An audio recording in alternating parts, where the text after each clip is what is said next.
新总统蔡英文详细的公开。他们其实他们都很稳定哦。我们有2位在加护病房，那3位在一般的病房，他们的情况都稳定哈。那精神状况也很好哈。那有一些可能是要花点时间，把伤势慢慢的恢复啊。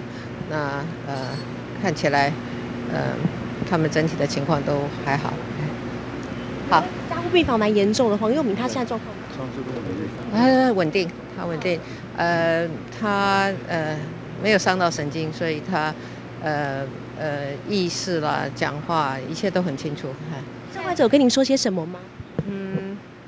就是我们是希望他们能够安心的养病哈，把身体养好，将来还要替国家做很多事情。也担心创伤的部分，这边医院会提供他们一些协助。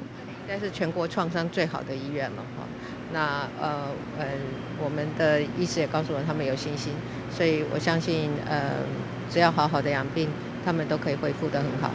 后续呢？后续会给予什么样的协助？后续除了我们的医疗要让他能够完全的康复之外那工作生活上需要的照顾，我想我们国防部跟军方都会尽最大的力量。好，谢谢。